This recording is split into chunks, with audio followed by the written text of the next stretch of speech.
Sophie's squash. One bright fall day, Sophie chose a squash at the farmer's market. Her parents planned to serve it for supper, but Sophie had other ideas. It was just the right size to hold in her arms, just the right size to bounce on her knee, just the right size to love. "I'm glad we met," Sophie whispered. "Good friends are hard to find." At home, Sophie used markers to give her squash a face, and then she wrapped it in a blanket and rocked it to sleep. When it was time to make supper, Sophie's mother looked at the squash. She looked at Sophie. "I call her Bernice," Sophie said.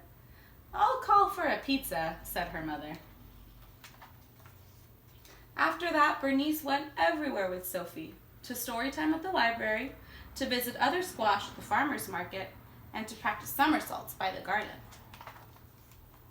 Every night, Sophie gave Bernice a bottle, a hug, and a kiss. "Well, we did hope she'd love vegetables," Sophie's mother told her father. "Shh," Sophie said. "Bernice is sleeping." "Sweet pea," Sophie's mother said one morning as they made blueberry waffles. "Bernice is a squash, not a friend. If we don't eat her soon, she'll get mushy and gross. Let's bake her with marshmallows. Won't that taste yummy?" "Oh, don't listen, Bernice," Sophie cried. That afternoon, Sophie's father took her shopping. "Sugar beet," he said, "Bernice is a squash. Why don't you pick a nice toy to play with instead?" But the trucks were too hard and the dolls were too soft. Sophie clutched Bernice tightly. "No thanks," she said. "I have everything I need." After supper, Sophie's parents called a family meeting. Bernice napped in Sophie's lap. "Why don't we donate Bernice to the food pantry before she rots?" her father suggested. Sophie shook her head. "Bernice will last forever."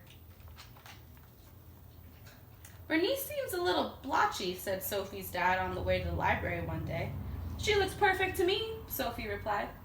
At story time, some kids pointed and stared. "What's that spotty thing?" a boy asked. "Her name is Bernice, and she's a squash," Sophie said, "with freckles." "Maybe Bernice should stay home next time," Sophie's mom suggested. "Why?" Sophie asked. She wasn't the one being rude. Still, as winter neared, Sophie noticed changes. Bernice seemed softer, and her somersaults lacked their usual style. "Visiting friends will cheer you up," Sophie said. At the farmer's market, squash were everywhere. Firm, shiny squash. "What keeps a squash healthy?" Sophie asked a farmer. "It's simple, really," he said. "Fresh air, good clean dirt, a little love." Well, Sophie thought, I have all that. At home, Sophie cleared leaves from Bernice's favorite spot. She made a bed of soft soil, tucked Bernice in, and kissed her goodnight. "Get better soon," she whispered. That night, while Sophie slept, the wind whistled and tiny snowflakes fell. When she awoke, the world was covered in white. "Do you think Bernice is cold out there?" Sophie asked her mother.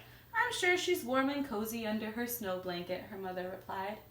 Sophie gazed out the window all morning. She was still there in the afternoon when her father came home with a surprise. "You need a new friend," he said. Meet Ace. Ace was nice, but boring. He just swam around and around in his bowl. But during the long winter, Sophie discovered that Ace was a superb silent reader who did fabulous flip turns, and he always listened politely when she talked about Bernice. Bernice was great at keeping secrets. When the snow finally melted, Sophie rushed to the garden. The only thing there was a small green sprout. It looked strangely familiar. "Bernice," Sophie said, "how was your winter?"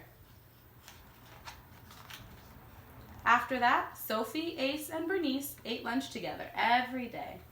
One bright summer morning, Sophie somersaulted across her yard, landed by the garden, and stared in disbelief. Bernice had grown 2 tiny squash.